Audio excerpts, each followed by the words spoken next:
The story takes place in Hama City, technologically advanced metropolis in the year 2029. Section 9 is responsible for the people's safety from the terrorism or corruption in the city. First scene begins with Major Motoko Kusanagi of Section 9 keeping an eye on a meeting occurring in an undefined area in Newport City. The meeting is interfered by a Section 16, and similarly as they began to talk at that point Motoko moves in, shooting a foreign negotiator who participated in that meeting and afterward vanishing through use of her therm-optic camouflage system. In the next scene, the head of Section 9, Daisuke Aramaki, is presented conversing with an official about developers who are attempting to acquire political asylum. The story then moves into the fundamental plotline when Aramaki portrays one of the minister's interpreters having had her brain hacked into by the infamous puppet master. The hacker ends up being a garbageman who is going through a divorce and attempts to ghost hack his wife, utilizing a program gave to him by a person who met him in a bar. Badu and Ishikawa show up at the most recent access terminal minutes after the hacking attempt from it closes, failing to get any suspect yet but also understanding that the areas from which the hack is performed correlate to the garbage truck route. At the point when the garbageman figures out that the police are searching for him, he attempts to inform the man who gave him the ghost hacking software. Both he and Kusanagi find the person simultaneously, and the man fires at the major's truck with incredibly strong ammo, and then activates a thermo-optic camouflage, rendering himself practically invisible. At last, the pursuit by Batu and Kusanagi drives the fugitive to the banks of a canal where Kusanagi destroys his camouflage and incapacitates him in close quarters combat.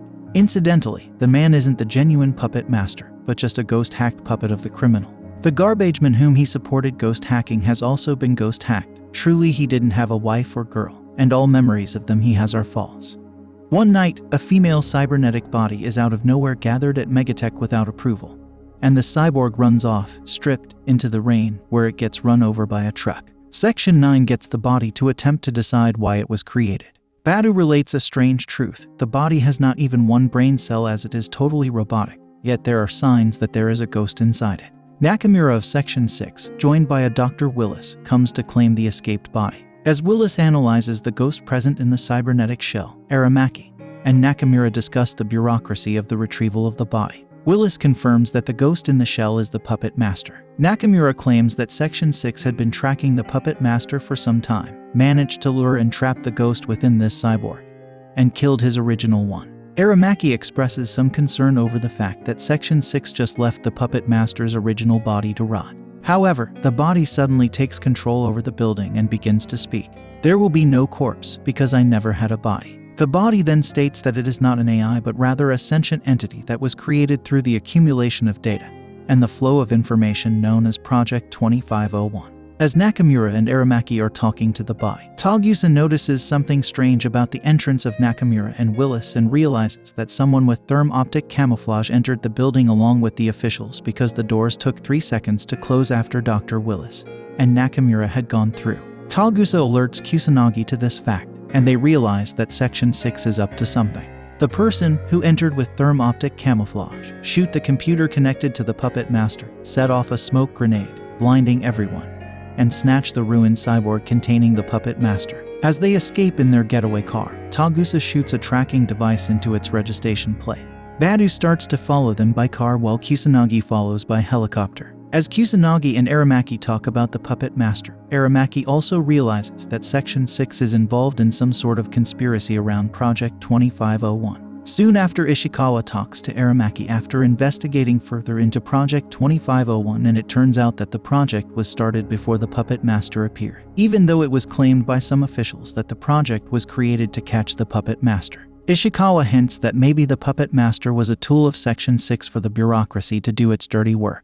The escape of the puppet master would be a threat to Section 6, and the ministry would risk having secrets leaked out to the public. Soon, the fast car carrying the puppet master meets up with another, and they split off in different directions. Badu follows the second car, and Kusanagi chooses to follow the first. With the help of a roadblock and additional police, Badu stops the second car and finds it is a fake. He then rushes to help Kusanagi. Kusanagi follows the car to an abandoned building. There, she runs into a huge version of a walking tank guarding the puppet master. Kusanaga's assault rifle cannot penetrate the tank's armor. Instead, she spends most of the fight running, destroying the engine block on the getaway car and taking out the port chain gun on the tank. The starboard chain gun then runs out of ammo, and she turns on her therm-optic camouflage and gets on top of the tank, trying to rip its cover off. However, she is unsuccessful. The tank grabs her and is about to crush her skull when Badu shows up and destroys the tank with some heavy weaponry. It turns out that the puppet master's body is still intact, and Kusanagi decides to dive in and contact its ghost immediately, as Aramaki would just use it as a bargaining chip.